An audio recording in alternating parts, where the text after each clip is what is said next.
Ouais. Merci à votre équipe de Via Capital parce que c'est plaisant d'avoir cette première-là, surtout. Puis bravo. Donc, oui, Christelle Rousseau, représentante hypothécaire Desjardins. Donc, mon titre le dit, représentante. Je représente bien souvent les acheteurs.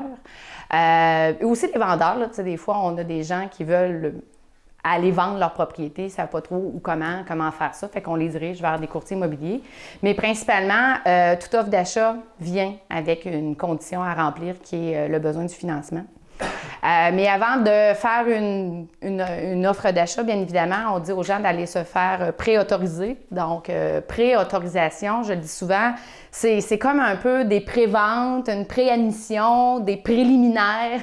c'est bien important de comprendre qu'une pré-autorisation, ça n'officialise pas une offre d'achat, ça n'officialise pas le financement nécessairement parce qu'il y a deux côtés à la médaille dans un financement. Donc, il y a les acheteurs, il y a les emprunteurs, à quelque part, puis il y a aussi la propriété. Donc, il faut comprendre que ça vient des deux côtés. Et en pré-autorisation, c'est qu'on va aider l'acheteur à un peu se diriger dans une gamme de prix. Des fois, on part avec une idée que je ne veux clairement pas aller plus haut que ça, mais finalement, on se rend compte que si tu donnes un 25-50 000 de plus, tu vas avoir une meilleure qualité à ton projet, puis ça va être aussi plus facilitant. Donc, mon but, c'est vraiment de cadrer les gens dans la pré-autorisation, de les accompagner. Puis moi, je veux rendre ça bien facile, la pré-autorisation. Il y a 4 choses bien importantes. L'étape numéro 1, c'est les revenus. Bien évidemment, ça prend une source de revenus pour acquérir une propriété. Ça peut être des revenus autant variables, stables, à commission. Là, il y a des structures pour qualifier les gens. L'étape numéro 2, c'est de disposer d'une mise de fonds. Donc, je vais laisser mon collègue en parler, mais il y a multiples sources de mise de fonds. Hein. C'est l'IAP, c'est l'IREER, le don. Hein. On peut parler d'un don monétaire par les parents, d'un don d'équité par la vente d'une propriété qui vient de la même famille. Donc, il y a plusieurs sources de mise de fonds. Ça, c'est l'étape numéro 2, c'est d'avoir cette accessibilité-là, qui est normalement un minimum de 5 % du coût du projet. Quand je parle du projet, là, je parle autant de l'achat qui amène des rénovations ou l'achat pur, donc la mise de fonds, puis aussi d'avoir un petit coussin de sécurité pour les frais de démarrage. Hein, les fameux frais de démarrage, notaire, taxe de bienvenue, inspection, évaluation. Des fois, c'est des choses qu'on est un peu dans le néant avec ça. Fait qu'on vous structure avec des calculateurs pour dire, bon, ben c'est beau, tu as la mise de fonds de départ, mais il faut quand même que tu aies tes frais de démarrage parce que bien souvent, on voit l'acquisition se fait au niveau, là, mettons, de janvier. On fait une offre d'achat en janvier, prise de possession pour juillet. C'est important que c'est en janvier quand on se rend compte qu'il faut tout avoir mis ça en place. Donc, la mise de fonds et les frais de démarrage. Pas au mois de juillet quand on prend position, là, acquisition de la maison. Étape numéro 3, c'est le ratio d'endettement. Souvent, on parle de l'ATD dans notre jargon à nous. Donc, le ratio d'endettement, c'est de savoir, êtes-vous en mesure de vous qualifier concrètement par rapport à un pourcentage d'endettement, parce qu'il y a le coût de la vie à tout ça. Donc, nous, c'est sûr qu'on vous structure dans un budget, mais l'ATD, donc la capacité de remboursement, va nous permettre de voir est-ce que vous êtes en mesure. Psychologiquement, moi, j'ai bien à cœur votre santé mentale là, quand vous êtes des acheteurs, là, de se dire, bien, est-ce que je suis peut-être qualifiée pour un château, mais si je suis pris dans mon château, ça sera pas mon travail sera mal fait, là, malgré tout. Donc, le ratio d'endettement est bien important. Puis, on vous l'explique, le ratio d'endettement. Parce que bien souvent, le ratio d'endettement est qualifié avec un écart de 2 %. Donc, on signe une hypothèque à 4, mais on se qualifie à 6 %. Donc, pourquoi le 2 % est important, c'est d'être capable de faire face à des hausses potentielles comme on a vécu. Donc, ça, c'est là qu'on vous structure là, pour bien comprendre, démystifier tout ça.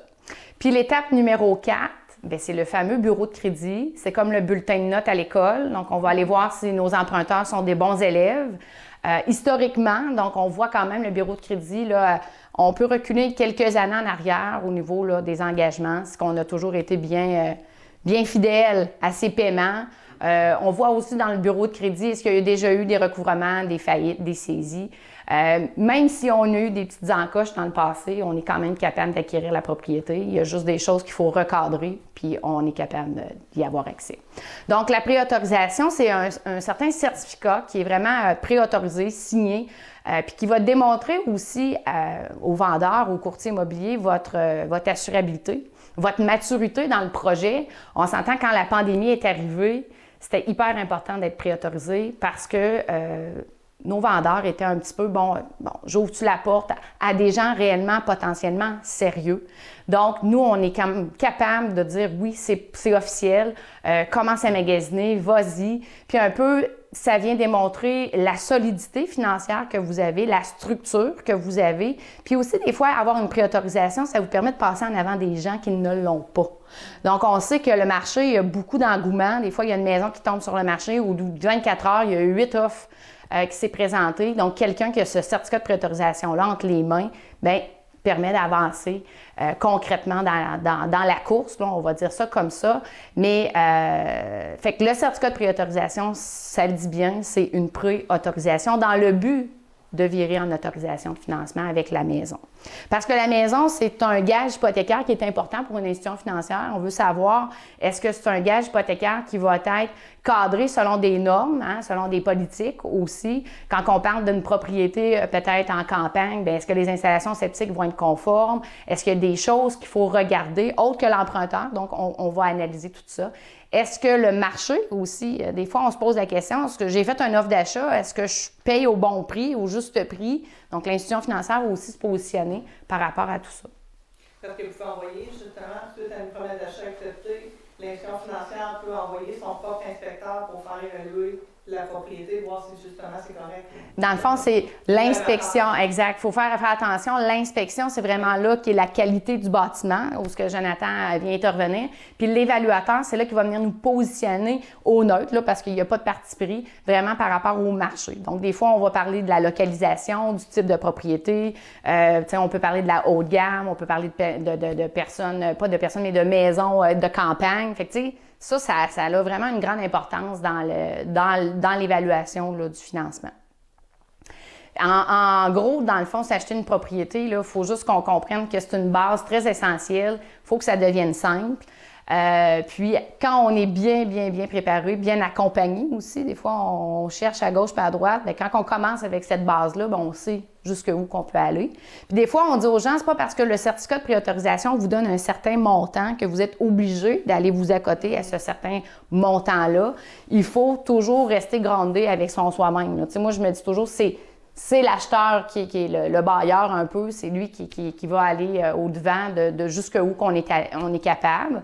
Des fois, avoir 2 emprunteurs, bien, ça solidifie. Même s'il y en a un qui a un bureau de crédit un peu moins bon, bien, l'autre va venir renforcer la qualification du dossier. Fait que des fois, il ne faut pas se mettre de barrière du tout, parce qu'on a eu un passé qui a été moins à plan. Il faut vraiment se laisser aller dans ce processus-là. Donc, la préautorisation aussi un avantage, c'est que ça vient faire un gel au niveau du taux d'intérêt. Donc, bien souvent, on va geler le taux d'intérêt. On se rend compte en janvier pour une prise de possession qui va peut-être être en juin. Bien, on gèle le taux d'intérêt. Donc, concrètement, à l'offre du jour, selon le produit qu'on désire avoir. Puis, si on voit que les taux baissent, bien évidemment, on va remettre la baisse du taux. Mais si le taux monterait à quelque part inversement, bien là, on vient comme de sécuriser la transaction, puis aussi le paiement, parce que quand on fait une préautorisation, on vous donne un peu les grandes lignes de combien ça va coûter et tout ça. Fait que le montage d'une demande hypothécaire se fait dans ces étapes-là, puis après ça, bien, lorsqu'on a vraiment une offre d'achat en bonne et due forme, bien, la condition de financement devient très importante. Puis là, bien, on a un délai à respecter. Dans toute offre d'achat, on s'entend qu'il y a un vendeur qui s'attend d'avoir un retour dans un délai raisonnable. Donc, si on a déjà commencé la préautorisation, ça fait, mon Dieu, je vais probablement passer au bleu. Ça facilite exactement l'autorisation à ce moment-là. Qu'est-ce que je trouve intéressant de savoir, puis c'est justement quand on est allé dîner ensemble que je l'ai su, c'est que tu travailles pour Desjardins. Oui. Tu ne travailles pas pour une succursale en particulier. Donc, même si un acheteur veut